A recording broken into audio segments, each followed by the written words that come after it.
Hey guys, welcome back to channel. तो आपका बिना टाइम वेस्ट करे हम सीधा मुद्दे पे आते हैं। इस वीडियो का टाइटल आपने देख ही लिया होगा। हम एक 7 से 8 मिस्टेक्स के बारे में बताने वाले हैं, क्योंकि पिछली वीडियो में आपने इतना अच्छा रिस्पांस दिया था यार, उसके लिए दिल से थैंक यू। और बहुत सारे लोगों के कमेंट आए थे कि भैया इस पे वीडियो बना दो, इस पे वीडियो बना दो। तो मैंने एक समरी देखी कि यार हम आपको एडवाइस कर सकते हैं, टिप्स दे सकते हैं, और यूट्यूब पे ऐसी कई सारी वीडियोस हैं जो एडवाइस दे रही है, टिप्स दे रही है। वो यूट्यूब चैनल्स भी बता देते हैं, वो सब कुछ बता देते हैं। बट मेरे ख्याल से अगर आपको मिस्टेक्स पता चल जाए पहले से कि ये नहीं करनी है, तो आप बहुत अच्छे से अपने आप को प्रिपेयर कर पाओगे फॉर IIT JEE। तो मैं अपनी जर्नी में जो मैंने मिस्टेक्स करी थी वो आपके साथ शेयर करने वाला हूँ। पिछली वीडियोस में मैंने अपनी शेयर करी हुई है, अपनी स्टोरी में शेयर करी हुई है, बट उसके बाद आज एक जनरलाइज वे में बताने वाला हूँ कि क्यों वो आपको मिस्टेक्स नहीं करनी चाहिए, है ना। और अगर मैं अपने आप को पीछे जाके ये मिस्टेक्स बताऊँ तो शायद बहुत अच्छा होगा, क्योंकि मैं अपना ड्रॉप ईयर नहीं लेता। अगर वो मिस्टेक्स मैं आज के टाइम पे नहीं करता तो मुझे IIT के अलावा जैसे 12th के साथ ही मेरी हो जाती, मुझे ड्रॉप ईयर नहीं लेना पड़ता। तो वो एक साल जो बर्बाद हुआ वो उन मिस्टेक्स में एक दो चीज़ें थी जिसकी वजह से हुआ। तो इस वीडियो को बिल्कुल एंड तक देखना, 5 से 10 मिनट की होगी, ज़्यादा आपका टाइम वेस्ट नहीं करूँगा। आपका टाइम मेरे लिए भी प्रेशियस है। तो बस अपनी मिस्टेक्स के बारे में बताऊँगा। वीडियो अच्छी लगे तो चैनल को सब्सक्राइब कर देना। तो पहली मिस्टेक्स पे चलते हैं। तो हमारी पहली मिस्टेक है कि भाई डिस्ट्रैक्शन। सबसे बड़ा ये जो होता है ना डिस्ट्रैक्शन, ये वर्ड जो है इसके अंदर बहुत सारी चीज़ें आ जाती हैं। अपनी डिस्ट्रैक्शंस को बिल्कुल अवॉइड कर दो। मेरे टाइम पे भी थी, बट आज के टाइम पे आपकी डिस्ट्रैक्शन आपका मोबाइल है, आपके दोस्त लोग हैं जो आपको सपोर्ट नहीं, आपको सिर्फ टाइम वेस्ट करने के लिए होते हैं। गर्लफ्रेंड बॉयफ्रेंड, यार अभी तो ये रिलेशनशिप मत करो, आप कॉलेज में कर सकते हो। फोर्थ, आप अपने मोबाइल के अंदर गेम्स और ये सब अनस्टॉल कर दो, इंस्टाग्राम अनस्टॉल कर दो। यूट्यूब भले ही अगर आप पढ़ाई के लिए यूज़ कर रहे हो तो उसको सिर्फ पढ़ाई तक ही सीमित रखो, है ना। और ट्विटर, जो भी सोशल मीडिया हैंडल्स हैं, स्नैपचैट, आजकल ये सब चीज़ें बहुत चल रही हैं। भाई कॉलेज में आ जाओगे हो जाएंगी सारी चीज़ें, बट इन सबको अवॉइड कर दो। क्योंकि ये जो डिस्ट्रैक्शन है ना, जो मेरा पहला पॉइंट है डिस्ट्रैक्शन, वो इसलिए ही रखा है क्योंकि आपने इसको मिनिमाइज कर दिया, आपने इसको ख़त्म कर दिया, तो आपका 50% जो होता है ना मिस्टेक्स की कैटेगरी में, वो ख़त्म। भाई ये सबसे बड़ी मिस्टेक्स होती हैं जो हम अपने IIT JEE के टाइम पे करते हैं और फिर बाद में रिग्रेट करते हैं। तो मैं पहले से ही बता दूं, मोबाइल में सिर्फ अपना, अगर आप यूट्यूब करना चाहो तो सिर्फ यूट्यूब करो, क्योंकि वहाँ से आप पढ़ रहे हो, वो आपके लिए हेल्पिंग सोर्स की तरह है। बाकी सारी चीज़ों को बिल्कुल हटा दो, नेग्लेक्ट कर दो। नेगेटिव पीपल को अपने लाइफ से कुछ दिनों के लिए दूर कर दो, कुछ सालों के लिए दूर कर दो। भाई अभी बात नहीं कर सकता, टाइम नहीं है, अगर वो आपके टाइम की रिस्पेक्ट नहीं करते। बिल्कुल मिनिमाइज कर दो, घुलना मिलना, सिर्फ अपनी पढ़ाई पे फोकस करो। सेकंड, जो बहुत मोस्ट इंपॉर्टेंट चीज़ है आपके इस 2 से 3 साल की जर्नी में, वो है रूटीन। मेरा 11th क्लास में कोई रूटीन नहीं था, जैसे पढ़ रहा था, जैसे चल रहा था, भेड़ चाल में वैसे ही चल रहा था। पर 12th क्लास में मैंने अपने एक रूटीन बनाया। आपका एक रूटीन होना चाहिए और ये बहुत पावरफुल होता है। रूटीन मतलब क्या है? मतलब रूटीन का मतलब है कि आप सुबह कितने बजे उठोगे, कब नहाओगे, कब अपना पढ़ने बैठोगे, कौन से सब्जेक्ट उठाओगे, तो आपका रूटीन हो जाता है। शुरुआत में इसमें टाइम लगता है, बट एक बार ये हैबिट बन जाती है। मतलब आपको प्रॉपरली जिस टाइम पे उठना है उस टाइम पे उठोगे, नहाओगे, धोगे, अपना पूरा मॉर्निंग रूटीन पूरा कंप्लीट करोगे। उसके बाद दिन को खाना खा के बैठ जाओगे, अपना ये सब्जेक्ट पढ़ोगे, पहले केमिस्ट्री पढ़ोगे, फिर फिजिक्स पढ़ोगे, रात को मैथ्स पढ़ोगे और इतने बजे सो जाओगे। लेट नाइट नहीं पढ़ोगे। अगर आप पढ़ सकते हो तो लेट नाइट पढ़ो, बट वो ये है कि आपको सुबह उठने में तकलीफ ना हो।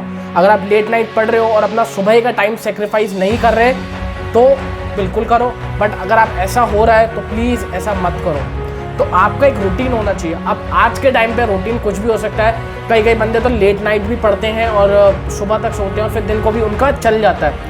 तो अगर आप कर सकते हो तो कर सकते हो। रूटीन कैसा भी हो सकता है, बट रूटीन होना चाहिए। ऐसा नहीं आप बे टाइम उठ रहे हो, 2 बजे उठ रहे हो, कभी 1 बजे उठ रहे हो, कोई पता नहीं कितने बजे उठ रहा है और समझ में नहीं आ रहा। अरे जब पढ़ना है तब पढ़ रहे हैं, जब किताब उठ रही है, जब मन कर रहा है केमिस्ट्री पढ़ रहे हैं, जब मन कर रहा है मैथ्स पढ़ रहे हैं। तो हर एक सब्जेक्ट के लिए आपको एक टाइम स्लॉट डिसाइड करना है, कब पढ़ना है, शाम को पढ़ना है, दिन को पढ़ना है, रात को पढ़ना है। जितना मैं बताऊं, मैंने अपने एक्सपीरियंस जो हुआ था JEE के टाइम में, मैंने देखा था कि मैथ्स यार मैं रात को ज़्यादा प्रेफर करता था। मैथ्स में आपको चीज़ें समझनी होती हैं और 7 से 8 क्या आपको 100 से ज़्यादा सवाल लगाने पड़ते हैं। गाने सुनते सुनते वो हो जाता है रात के टाइम पे, बट रात के टाइम पे केमिस्ट्री पढ़ोगे, फिजिक्स पढ़ोगे तो नींद आती है। सुबह के टाइम पे केमिस्ट्री और फिजिक्स बहुत अच्छे से होती है, क्योंकि आपका माइंड फ्रेश होता है, बिल्कुल खाली सा होता है। तो केमिस्ट्री बिल्कुल कंसेप्ट समझ जाते हैं। फिजिक्स दिन को पूरी हो जाती है, क्योंकि उसमें न्यूमेरिकल प्लस कंसेप्ट बेस होता है। मैथ्स शाम तक आप कर लो। बट आपका रूटीन होना चाहिए। ये दूसरी मोस्ट इंपॉर्टेंट चीज़ है जिस पे मैंने ध्यान नहीं दिया था। तीसरी चीज़ बैकलॉग्स। अब बैकलॉग्स आपकी बनती कब है? बैकलॉग्स तब आपकी बनती है जब आप 11th या 12th या आपके ड्रॉप ईयर में हो, किसी भी ईयर में हो। ये आपकी तभी बनती हैं जब आप डेली का डेली काम नहीं करते। और उसके लिए क्या चाहिए होता है? रूटीन, जो मैंने पिछला बताया। अगर आपका रूटीन होगा तो आप डेली का डेली काम करोगे, डेली का डेली काम करोगे तो बैकलॉग्स नहीं बनेंगी। तो ये जो सारी चीज़ें हैं ना, ये सब इंटर रिलेटेड है। जितनी मिस्टेक्स है, अगर आप इनमें से एक भी कर देते हो, 2 या 3 रिपीट करते जाते हो डे वाइज, तो आपकी बाकी सारी मिस्टेक्स जो है ना वो आना शुरू हो जाती हैं। बैकलॉग्स बनती हैं, रूटीन नहीं होता, डिस्ट्रैक्शंस बीच में आ जाती हैं, सब चीज़ एक साथ कोरिलेटेड है। तो बैकलॉग्स नहीं बनने देनी, जो मैंने 11th में गलती करी थी। जो बच्चा 11th में आ रहा है, 10th में मेरे को देख रहा है, तो भाई बैकलॉग मत बनाना, क्योंकि 12th तक आते आते ना बंदों को पता चल जाता है कि बैकलॉग की वजह से उनकी लग चुकी है। और लास्ट के मंथ में उनकी बहुत बुरी लगती है, क्योंकि 11th भी पढ़ रहे होते हैं, 12th भी पढ़ रहे होते हैं, और साथ में उनकी ऐसी तैसी हो रही हो, क्योंकि उनको PYQs भी लगाने हैं। तो प्लीज़ बैकलॉग मत बनवाना। अपनी 11th में खासकर बहुत ज़्यादा मेजॉरिटी में बच्चे होते हैं 11th में बैकलॉग्स बना देते हैं अपनी। क्यों? क्योंकि उनका रूटीन नहीं होता। तो डेली का डेली काम डेली करो। जो भी सर ने पढ़ाया उसका रिवीजन करो, उस कंसेप्ट को 2 बार पढ़ो, उसके बाद उस कंसेप्ट पे 50 से 100 क्वेश्चंस लगाओ, कंसेप्ट पूरा।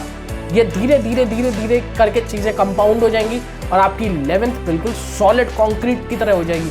बट अगर आपने नहीं करा और बिल्कुल मज़े में रहे, गए, बिल्कुल नहीं पढ़ा, अच्छा बस नोट खोल लिए, सिर्फ देखा, उसके ऊपर ना रिवीजन करा ना क्वेश्चंस लगाए, तो वो बैकलॉग बन जाएगा और आपको लेटर ऑन 12th में जब जाओगे ना तब पता चलेगी। तो प्लीज़ बैकलॉग मत बनने देना। तो जो मेरी अगली मिस्टेक है वो है नोट्स। मतलब आपको अपने नोट्स प्रॉपरली बनाने चाहिए, क्योंकि 11th क्लास में मैं एक बॉल पेन लेके गया था, 3 रजिस्टर होते थे, फिजिक्स, केमिस्ट्री, मैथ्स, और करते क्या थे, एक ही बॉल पेन से सब लिख डालते थे।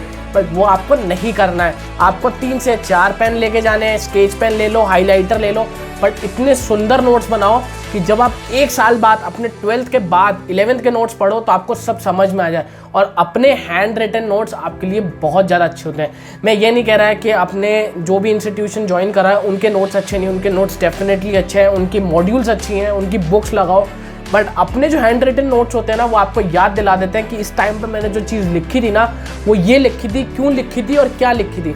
उल्टा अपने हैंड रिटन नोट्स में आप ये तक लिख दो, साइड में हिंदी में लिख देते हो कि ये मैंने इसलिए लिखा था क्योंकि यहाँ पे कोई इलेक्ट्रॉन जा रहा था, यहाँ पे कुछ हो रहा था, ये एलिमेंट ऐसा है।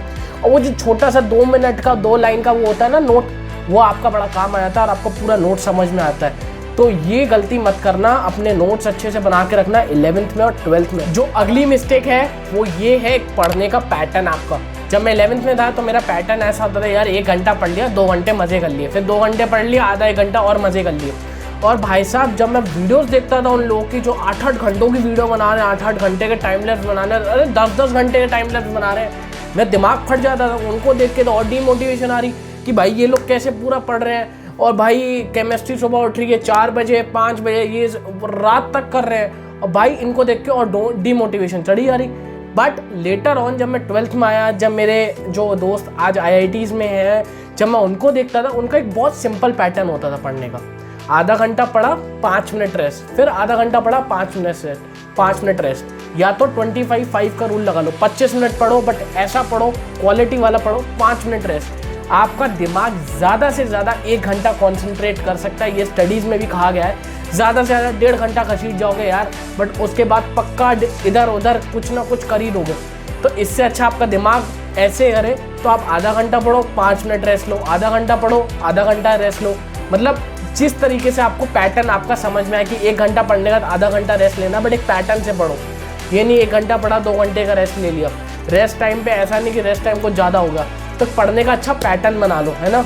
तो ये कुछ मिस्टेक्स थी जो मैंने अपने IIT जर्नी के दौरान गई थी, और मैं चाहता हूँ कि आप नहीं करो। ये 5 मिस्टेक्स थी, जैसे बैकलॉग लगना, रूटीन, आपका नोट्स बनाना, आपका जो भी पैटर्न होता है, स्टडी पैटर्न होता है, आप जो भी स्टडी पैटर्न से चल रहे हो, और जो भी कई सारी मिस्टेक्स होती है, बट ये 5 मेजर मिस्टेक्स थी जिन पर मेरे को बहुत ज़्यादा फोकस करना था जब मैं पीछे देखता हूँ अपनी IIT जर्नी से। और मैं आपको भी रिकमेंड करता हूँ, चाहे आप 11th क्लास में आ रहे हो, चाहे 12th के बाद जा रहे हो, या 12th में हो, तो प्लीज़ ये मिस्टेक्स मत करिएगा। और I am wishing you all the best अपने IIT JEE जर्नी के लिए यार, अपने IIT JEE गोल के लिए। आप ज़रूर IIT JEE को क्रैक करो, और wish you all the best. मैं बस इतना ही कर सकता हूँ। और प्लीज़ चैनल को सब्सक्राइब कर दो, कमेंट बॉक्स में मेरे को बता दो वीडियो किस चीज़ पे चाहिए। तब तक मिलते हैं, bye bye. tryna tell you what to do.